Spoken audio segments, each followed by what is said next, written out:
ان الحمد للہ بلا شبہ ہر قسم کی تعریف اللہ کے لیے ہے. ہم اس کی حمد بیان کرتے ہیں، اس سے مدد طلب کرتے ہیں، اس سے مغفرت چاہتے ہیں. ہم اس پاک ذات کی حمد بیان کرتے ہیں، اس کا احسان ظاہر و باطن میں سدا جاری و ساری ہے. ہر قسم کی تعریف اللہ کے لیے ہے، ایسی تعریف جو ختم ہونے والی نہیں. میرے لیے اللہ کافی ہے کہ بس وہی رب ہے. میں گواہی دیتا ہوں کہ اللہ کے سوا کوئی عبادت کے لائق نہیں. وہ ایک ہے، اس کا کوئی شریک نہیں. اس نے ہمیں جو جوانوں کو طہارت میں بلندی عطا کرتا ہے، میں گواہی دیتا ہوں کہ ہمارے نبی محمد اللہ کے بندہ اور اس کے رسول ہیں. انہوں نے گمراہی کے اندھیروں کو ملیا میٹ کر دیا تو ہدایت کی روشنی چھا گئی. اے اللہ آپ پر، آپ کی آل پر، جنہوں نے سب کو پھیلایا جو کہیں ظاہر نہیں ہو رہا تھا، اور فضائل کا وہ محل تعمیر کیا جو مٹا جا رہا تھا، پر اور تا قیامت درست طریقے سے ان کی پیروی کرنے والوں پر درود و برکت اور خوب خوب سلامتی نازل فرما. اما بعد، اللہ کے بندو، اللہ کا تقوی اختیار کرو، وقتوں کو غنیمت جانو اور انہیں ختم ہونے سے قبل نیکیوں سے سدا آباد کرو. اللہ کا فرمان ہے، اے عقل مندو اللہ کا تقوی اختیار کرو تاکہ تم کامیاب ہو سکو. جو اللہ کا تقوی اختیار کرے اسے کشادگی ڈھانپ لے گی، اس کا معاملہ آسان رہے گا اور اسے تنگی کا اندیشہ نہیں ہوگا. اے متقی آدمی، کامیابی سے لطف اٹھا کہ تو خوشگوار زندگی کا مستحق ہے. مومنوں، تہذیبوں کی تاریخ، قوموں اور معاشروں کی صورتحال پر نظر رکھنے والا اور مفکرین اور علم و حوصلگی کے نقبہ کے احوال پر غور کرنے والا بغیر کسی مشقت اور تکان کے ایک ایسی حقیقت کا سراغ پالے گا جو تعظیم اور تعجب پر ابھارتی ہے. اور وہ حقیقت یہ ہے کہ ان تمام کے پیچھے چند منتخب مطمئن افراد، روشن ستارے اور شاندار جماعت ہوتی ہے. یہ جوانوں کی جماعت ہوتی ہے. ان تمام میں جوان ہی رکن رکین اور بیش بہا قیمتی خزانہ ہوتے ہیں. وہی پھیلی ہوئی خوشبو، توانا بازو، روشن امید اور چمکدار پیشانی ہیں. آزاد جوان کو سلام کیجئے جسے امید زندہ رکھتی ہے. اس نے عمل سے تاریخ کو فخر سے منور کر دیا ہے. جو انہیں جوان ہی اپنے فریق کی روح سے کل کو بناتے ہیں، وہ کامل فخری کی زندگی کے باعث ہوتے ہیں.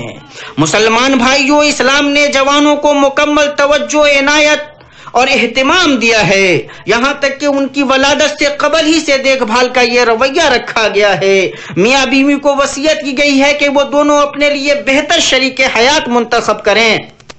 پھر ماں کے پیٹ میں جب وہ جنین ہو، پھر جب وہ شیرخوار ہو، پھر جب بچہ ہو، پھر جب باشعور بچہ ہو، اور پھر جب جوان ہو جائے، ہر مرحلے میں اس پر توجہ صرف کی گئی ہے. اللہ کے نبی صلی اللہ علیہ وسلم نے بتلایا کہ ان لوگوں میں سے جنہیں اللہ اپنے سایہ تلے رکھے گا، جس دن کے اس کے سایہ کے سوا کوئی دوسرا سایہ نہ ہوگا، ایک ایسا نوجوان ہوگا جس نے اپنی جوانی اپنے رب کی عبادت میں گزاری ہوگی. متفق علیہ. اور آپ صلی اللہ علیہ وسلم نے فرمایا ہے، جوانوں کی جماعت تم میں سے جسے قوت باہ اسے شادی کر لینی چاہیے، اس لیے کہ وہ نگاہ کو زیادہ نیچی رکھنے والی ہے.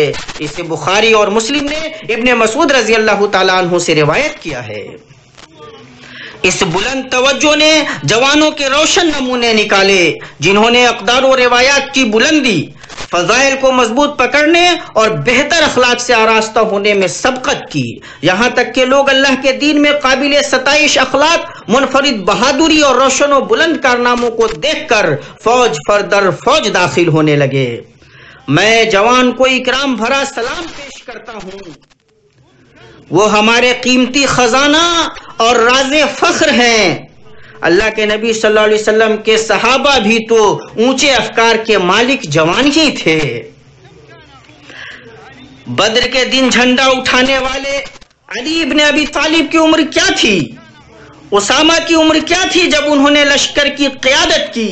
جب نبی صلی اللہ علیہ وسلم کا انتقال ہوا تو حبر الامہ ابن عباس، کاتب وحی زید ابن ثابت اور سفیر اسلام مصعب بن عمیر اور جوانان جنت کے سردار حسن و حسین کی عمر کیا تھی؟ اور معاذ کی عمر کیا تھی جب نبی صلی اللہ علیہ وسلم نے انہیں یمن کا قاضی اور مفتی بنا کر بھیجا؟ اور عمر بن عبدالعزیز کی عمر کیا تھی جب وہ مسلمانوں کے خلیفہ بنے؟ اور امام شافعی کی عمر کیا تھی جب انہوں نے موطا حفظ کی اور فتویٰ کی کرسی پر براجمان ہوئے؟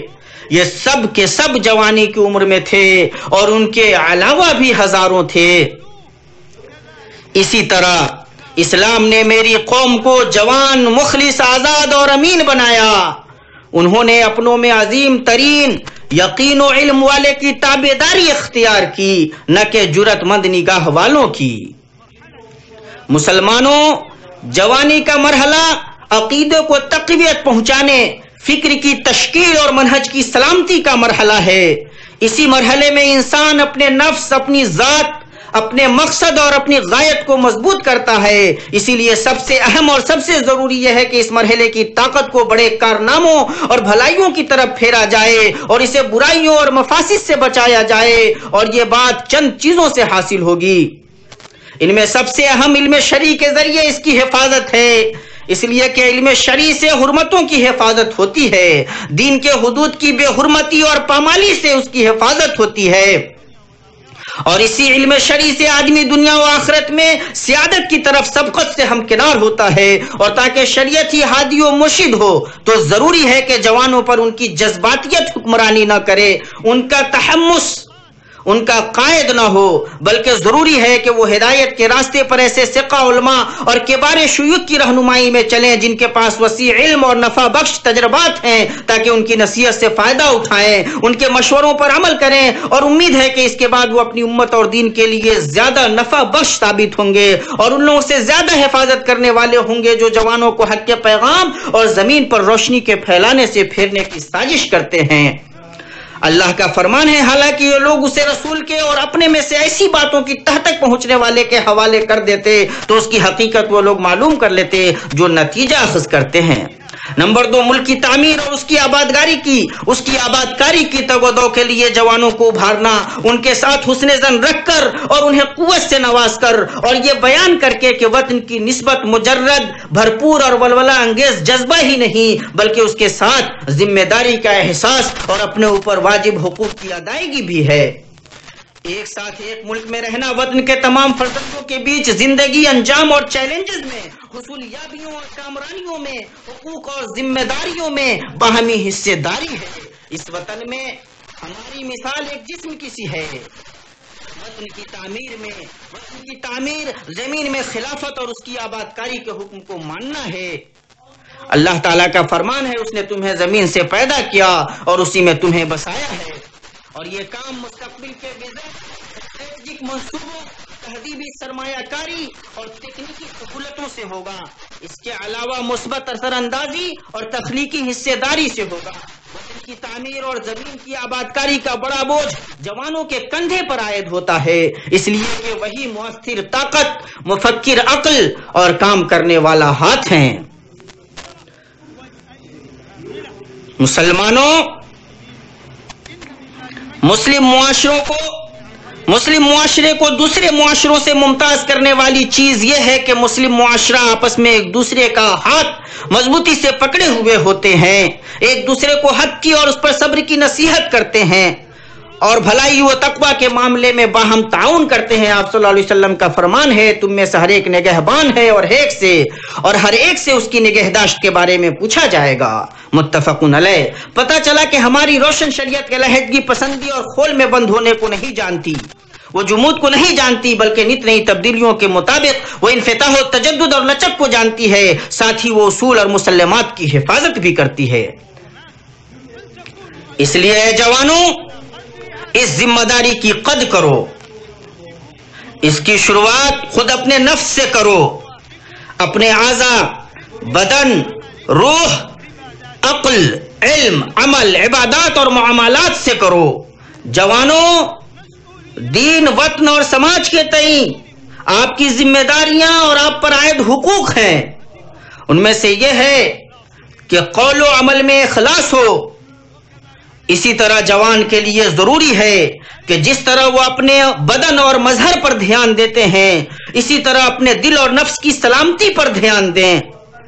اپنے نفس پر شہوتوں کے دروازے نہ کھولیں اور نہ شبہات کی جگہوں پر انہیں لے جائیں اور نہ فتنوں اور گناہوں کی جگہوں پر. انہیں چاہیے کہ وہ جاہل کو سکھائیں، گمراہ کو راستہ دکھائیں اور لوگوں کو خیر و ہدایت کی طرف بلائیں. حقیقت یہ ہے کہ دین غالب نہ ہوا اور لوگوں نے نبیوں کی شریعتیں نہ مانی مگر اللہ کے فضل اور پھر نیک جوانوں کی وجہ سے کہ وہی نقیب و حواری اور انصار و مہاجرین ہیں اور وہی علماء اور معلمین ہیں. اللہ تعالیٰ نے اصحاب کہف کے بارے میں فرمایا یہ چند جوان اپنے رب پر ایمان لائے تھے اور ہم نے ان کی ہدایت میں ترقی دی تھی. آدمی جب اپنے دین کے لیے عمل کرنے میں مخلص ہوتا ہے تو اس چیز کا سچشمہ دین پر اس کے فخر اور اس کی طرف نسبت کرنے میں ناز ہوتا ہے. اور یہی وہ چیز ہے جو جوانوں کی نسل کو اپنی زندگی میں سمجھنا ہے. انہیں چاہیے کہ وہ اسلام کی طرف نسبت اور اس کے لیے عمل کرنے کو اپنے لیے فخر و ناز کا سرچشمہ بنا لیں جس طرح کہ وہ ہمت و عزیمت کا سرچشمہ ہے. اور مسلم نوجوان باتوں، لباس اور حیت میں تقلید کے پیچھے نہ بہیں بلکہ اپنے نبیوں کے طریقوں اور صالحین کے رویوں کو اسوہ بنا لیں. اللہ کا فرمان ہے تمہارے لیے رسول اللہ کی زندگی میں بہترین نمونہ ہے. ہماری دینی، اخلاقی اور وطنی ذمہ داری ہم میں سے ہر ایک فرد پر واجب کرتی ہے بطور خاص جوان پر کہ ہم اپنی ذمہ داریوں کو ادا کریں تاکہ فساد پھیلانے والوں اور دین و وطن کی حرمت پامال کرنے والوں کے بالمقابل ایک ہاتھ ہوں. بئی طور کے سازشی افواہوں، جھوٹی خبروں، مسخ شدہ دعوتوں، منحرف جماعتوں، گمراہ گروہوں اور دین سے برگشتہ تنظیموں کا مقابلہ کریں جو انارکی، فتنہ، پریشانی اور بغض و حسد پھیلانے کی انتک کوشش کرتی ہیں تاکہ ہم تمام امن و استقرار سے محظوظ ہو سکیں اور دینی وحدت اور وطنی یکجہتی کی حفاظت کر سکیں. پرتپاک دعوت ان کے لیے ہے جن پر جوان لڑکیاں اور لڑکیوں کی ذمہ داریاں عائد ہوتی ہیں جیسے باپ، ماں، معلم، معلمہ، اصحاب تربیت، صاحبان قلم اور صحافی حضرات کہ امت کے جوانوں سے متعلق اپنی ذمہ داری کے تئیں اللہ کا تقوی اختیار کیجئے. ان کے دلوں کو کتاب و سنت اور منہج سلف سے سیراب کیجئے. انہیں بدعت، شرک، بھڑکانے اور کنارہ کرنے والے خطابات اور نفرت اور اس دہشت گردی کے کاموں سے دور رہنا سکھائیے جس کا نہ کوئی دین ہے اور نہ وطن. ان کی تربیت وسطیت، اعتدال، حکمت اور توازن پر کیجئے کہ نہ غلو ہو اور نہ کوتاہی. انہیں باہری افکار اور کمزور منہجوں سے محفوظ کیجئے. انہیں ان تمام چیزوں پر ابھاریے جو صلاحیتیں پیدا کرتی ہیں اور عزائم کو پورا کرتی ہیں. انہیں دین کی خدمت اور وطن کی ترقی کے قابل بنائیے اور انہیں ان لوگوں سے ڈرائیے جو باہمی رابطے کے اسٹیجوں سے انہیں اپنا نشانہ بناتے ہیں اور ان لوگوں سے جو اسوہ لوگوں کی تنقید کرتے ہیں اور ثقہ اور معتمد لوگوں پر یقین کو ہلانے سے نہیں رکتے.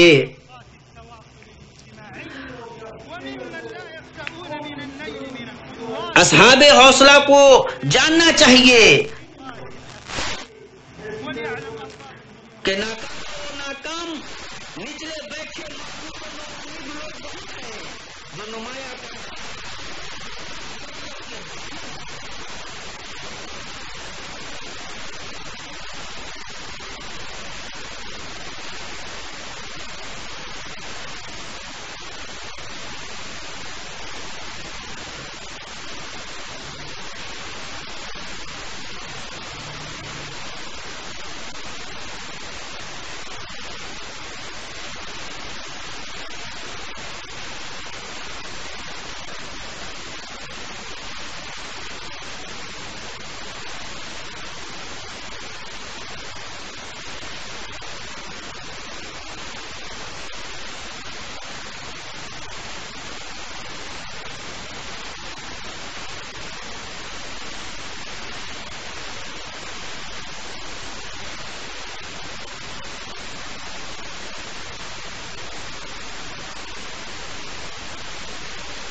ہیں قدیم و جدید کے سنگم اور اس بابرکت ملک کے وزن اور ان پرعزم جوانوں کے جو ملک اور عوام کی خدمت کے لیے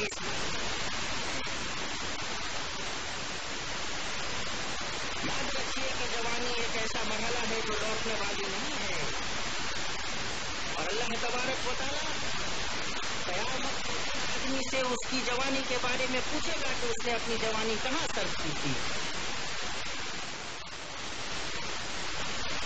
ہم اللہ تبارک و تعالیٰ سے دعا کرتے ہیں کہ اللہ تبارک و تعالیٰ مسلم نوجوانوں کو اصلاح کرے اور انہیں کامیابی و کامرانی سے ہمکنار کرے۔ اللہ تبارک و تعالیٰ انہیں امت کے لیے ٹھنڈک کا ذریعہ بنائے اور انہیں اعتدال کے راستے پر چلائے۔ اللہ تبارک و تعالیٰ بڑا عظیم ہے، اور درود و سلام بھیجیے اخلاق و کردار میں سب سے سچے مخلوق اور ہیبت و پوشاک میں سب سے خوبصورت فرد پر، جس کا کہ آپ کو آپ کے خالق نے عظیم دیا ہے۔ اللہ نے اللہ تعالیٰ اور اس کے فرشتے اس نبی پر رحمت بھیجتے ہیں۔ اے ایمان والو، تم بھی ان پر درود بھیجو اور خود سلام بھی بھیجتے رہا کرو۔ صلی اللہ علیہ وسلم نے فرمایا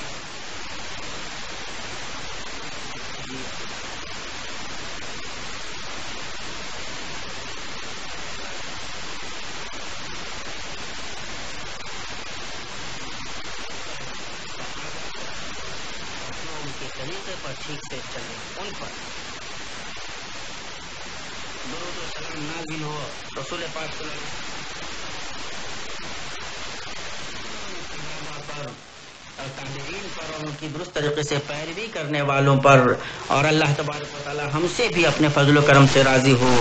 اے اللہ اسلام اور مسلمانوں کو غلبہ دے، اے اللہ اسلام اور مسلمانوں کو غلبہ دے، اے اللہ اسلام اور مسلمانوں کو غلبہ دے۔ کلمہ حق اور کلمہ دین کو اے اللہ بلند کر، اے اللہ دین کے کلمہ کو بلند کر۔ اے اللہ اس ملک میں امن و خوشحالی کی حفاظت فرما اور مدام کر۔ اے اللہ ہمارے حکمران اور ولاۃ امور کی حفاظت فرما اور ان کی